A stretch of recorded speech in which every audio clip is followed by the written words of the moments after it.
நிலாவை கூட்டிகிட்டு சோழன் வந்து இன்டர்வியூக்காக போகிறாரு. அங்கே வந்து அவங்க ஃப்ரெண்டு வந்து இன்டர்வியூ பண்ணுறாரு. உடனே வந்து கேட்குறாரு எல்லா கொஷின்ஸும். அவங்களும் வந்து கரெக்டாக ஆன்சர் பண்ணுறாங்க. பரவாயில்லைங்க, ரொம்ப ப்ரில்லியண்ட்டாக இருக்கீங்க அப்படின்னு சொல்லிட்டு அவர் சொல்லிகிட்ருக்காரு.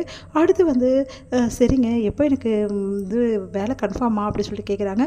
அதை நான் சோழன்கிட்ட சொல்கிறேங்க அப்படின்னு. அப்படிங்களா அப்படின்றாங்க. ஆமாங்க, நான் சோழன்கிட்ட சொல்லி அனுப்புகிறேன், எந்த பிரச்சனையும் இல்லை, நான் உங்களுக்கு வந்து சொல்கிறேன் அப்புறமா அப்படின்றாங்க. சரிங்கன்றாங்க. சர்டிஃபிகேட்ஸ் இல்லை, ஒன்றும் பிரச்சனை, சர்டிஃபிகேட் இல்லையா அப்படின்றாரு. ஆமாங்க, சர்டிஃபிகேட் இல்லை அப்படின்னோடனே இது வேறவா அப்படி சொல்லிட்டு யோசிக்கிறாரு அவங்க ஃப்ரெண்டு. ஆனால் நான் கூடிய சீக்கிரம் வாங்கி கொடுத்துட்றேங்க, நான் வேலையில் ஜாயின் பண்ணிட்டு கூட நான் வாங்கி கொடுத்துட்றேன், ஒன்றும் பிரச்சனை இல்லைங்க அப்படின்னோடனே சரிங்க நீங்கள் கிளம்புங்க அப்படின்னு. டெய்லி ப்ளீஸ்டா எதுவும் பண்ண சொல்லிடாதானோ. சரிடா நான் சொல்ல மாட்டேன்னு சொல்லிட்டு அவங்க ஃப்ரெண்டு வந்து சொல்கிறாரு. அடுத்து வந்து சரி கிளம்பலாமா அப்படின்னு. கிளம்பலாம்.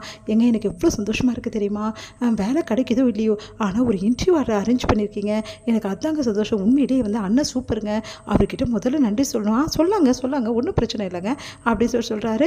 ரொம்ப சந்தோஷமாக போயிட்டு தேங்க்ஸ்ண்ணே அப்படி சொல்லிட்டு சொல்கிறாங்க சேரன்கிட்ட. சேரனுக்கு ஒன்றுமே புரியல. ஓகேன்னு சொல்லு அப்படின்னா. எதுக்குப்பா தேங்க்ஸு? இல்லைண்ணே உங்களால் தான் எனக்கு இன்டர்வியூ அட்டன் பண்ணேன், இல்லைண்ணா எனக்கு வேலை கிடச்சிருமா, அந்த வேலை எனக்கு கிடச்சிடும் இல்லைண்ணா, ஒன்றும் பிரச்சனை இல்லைல்ல அப்படின்னோடனே யோசிக்கிறேன். இல்லை இவன் வேலை தானா, சரிப்பா கிடச்சிடும், படி கவலைப்படாதுப்பா அப்படின்னு. ரொம்ப தேங்க்ஸ்ண்ணே அப்படி சொல்லிட்டு போகிறாங்க. அடுத்து வந்து இங்கே வந்து சோழன் வந்து சேரன்கிட்ட சொல்கிறாரு. அண்ணா எதையும் சொல்லி விட்றாதானே, பாவனை இல்லை, அதுக்காக தான் ஒரு இன்டர்வியூ அட்டன் பண்ணே, இப்போது உனக்கு அந்த பொண்ணு மேலே அக்கறை வந்துச்சு, அது வரைக்கும் சந்தோஷம்டா அப்படின்றாரு. அடுத்து வந்து எங்கடா கிளம்புற அப்படின்னா. அண்ணா ஒரு முக்கியமான வேலை இருக்குண்ணே அப்படி சொல்லிட்டு போகிறாரு. என்ன முக்கியமான வேலையோ எனக்கு தெரியல அப்படின்னோடனே இங்கே என்ன பண்ண நைட்டு எடுத்துகிட்டு போய் கொடுத்துட்டு மேடம் ஒரே ஒரு நிமிஷம் இதை எடுத்துகிட்டு வேறு கொடுக்க முடியுமா அப்படின்னோடனே. என்னாச்சு சார், நீங்கள் தானே இந்த நைட்டி ரொம்ப நல்லா இருக்கு. இல்லை என் ஒய்ஃப் நைட்டி எல்லாம் போட மாட்டா. சரிங்க சார், முன்னாடியே உங்களுக்கு தெரியாதா ஒய்ஃப் என்ன போடுவாங்கன்னு சொல்லிட்டு அப்படின்னோடனே. சாரி மேடம், அவளுக்கு திடீர்னு அவன் நைட்டி வந்து கேட்பான்னு நினச்சேன், பார்த்தா திடீர்னு நைட்டி வேணான்றா, வேறு ஏதாவது ட்ரெஸ்ஸு அப்படின்னோடனே. நைட்டி போடலன்னா இந்த மாதிரி மேக்ஸி அந்த மாதிரி போடுவாங்களா, யோசனை பண்ணி பார்க்குறேன். ஆமாம் அவங்க வீட்டில் ஒரு வாட்டி போட்டுருந்தால நம்ம பார்த்தோம்ல அப்படின்னு சொல்லிட்டு யோசனை பண்ணிவிட்டு.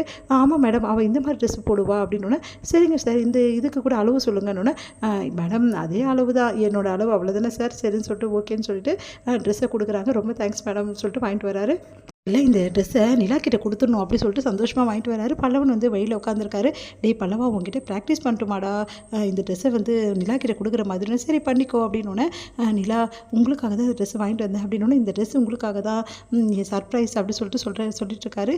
இதை பார்த்து அவங்க அப்பா தப்பாக நினச்சிக்கிறாரு. அப்பா அந்த ட்ரெஸ்ஸை போட்டு வந்து நிற்கிறாரு. அதை பார்த்துட்டு எல்லாருமே வந்து சிரிக்கிறாங்க. விழுது சோழனுக்கு ரொம்ப வருத்தமாக போகுது. சோழன் ரொம்ப வருத்தப்படுறாரு. நிலா போயிட்டு உண்மையிலேயே இந்த ட்ரெஸ் ரொம்ப நல்லா தாங்க இருந்தது, ஆனால் அவர் போட்டு பெருசாக்கிட்டாரு, சாரிங்க என்னால் போட முடியாது, தப்பாக நினச்சிக்காதீங்கன்னா.